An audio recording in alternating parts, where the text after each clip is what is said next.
Hello and welcome to Edukemy's YouTube channel and editorial discussion for 19th April 2022. My name is Harsh Singh and in this video we shall discuss an editorial from the LiveMint which is titled In Service to the Nation, How the IAS Has Actually Fared. This editorial is written by an IAS officer, Amitabh Bhattacharya, and he writes this after a discussion which ensued between D. Subbarao, who was the ex-governor of RBI, and Deepak Gupta, who was the ex-UPSC chairperson. So an important editorial. If you like this initiative, share some love through likes, comments, and shares. Let's discuss. The editorial speaks right away and says that IAS performance has been decently good since independence. It is because the prime motive for which IAS was working, that was for raising the income standards, health, and education level of the persons in India, it has only improved with time. So IAS must be given due credit for this. But yes, if you're disgruntled by government services, if you think that the performance has not been optimal, it is because the task is yet unaccomplished. It needs to be accomplished, and it is a very big project for everybody. What is required furthermore is competence, commitment, and integrity towards their duty. Now, we can ourselves look at during the COVID times how IS has performed as the steel pillar of the nation. They have helped in maintaining law and order for the country. Right, developmental functions have been supervised within and with them. They have implemented laws during times of COVID, also motivated the district and state level task, helped in formation of policies for the state and the central government, both of them. Not only that, they also provide advice to the elected representative, right? The principal advisor to the prime minister and the NSA, both of them. Redress grievances of the public, help in looking at the government programs and improving them and delivering services to the people at large. Such is the kind of task, and at helm lies the service of Indian Administrative Service, for which you people are preparing. They have acted as facilitator to the people to deliver government services, better services, and enforcer of law and order. All very important things that we are talking right now. And they have also kept subordinate their own personal welfare to the larger good of the public and the people. So they have not only gained trust of the people, they also have reposed trust on the people in doing the important work, right? Amidst this, what has been the case is the case of improvements that are required. So one simple example is, before emergency the time was very different, the era was very different.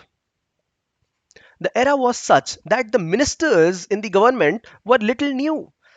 But then these civil servants of the British times had experience, and then civil servants, IS officers, would be looked up to how a work is done, how people have to be engaged.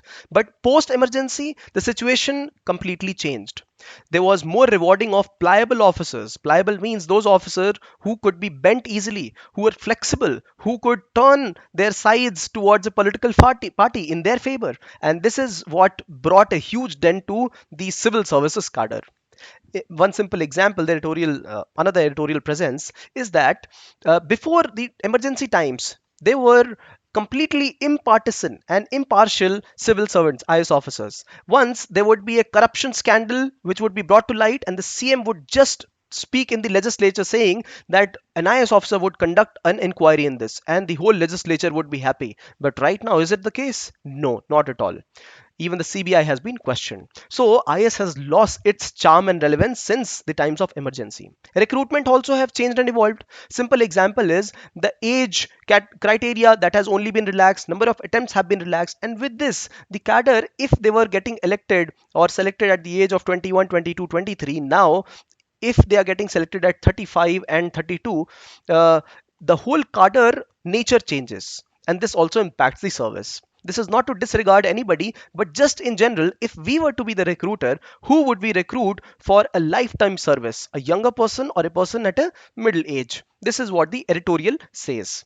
It goes on to say further that because of globalization, people have also got various other avenues which are competing with a service like IS, providing them various lucrative offers. Yes, opposite is also true, that people from best of the private jobs come to IS, but then opposite is also true, where the IS has not been looked at the most lucrative offer. along with that. So one, emergency; second, recruitment process; the third is globalization and impacts; and the fourth is cohesion of IAS officer cadres. Just like judiciary has a cohesive unit where it protects, for example, the way judges are selected and elected.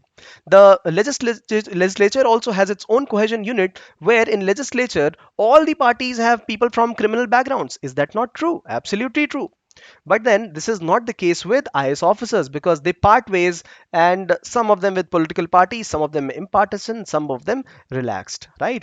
Planning is also an utmost requirement for the present times. Not only this, post retirement benefits are being offered in terms of the carrot policy. Along with that, there are illegitimate political interferences, reputation ruining by the media for civil servants. There are improvements required in all these avenues, especially if we want better specialization for people.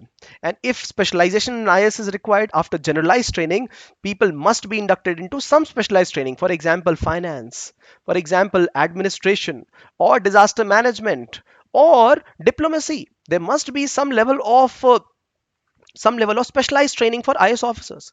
Merit must be given the right treatment. People with merit must be promoted. And right now, that is not the system. Right now, system is such that everybody gets promoted to higher echelons. And there is no system for appraising. There is no system for mid-career review where people who are not performing well should be disincentivized or penalized, and people performing well, people taking risk should be appreciated, and their career trajectory should grow with time. These things are not happening, and this is what is required in the country. Not and this is not undermining the best work done by some of the civil servants around the country all the time. Now, a question for you all. Mention 5 ways to reform Indian bureaucracy. Give examples as well.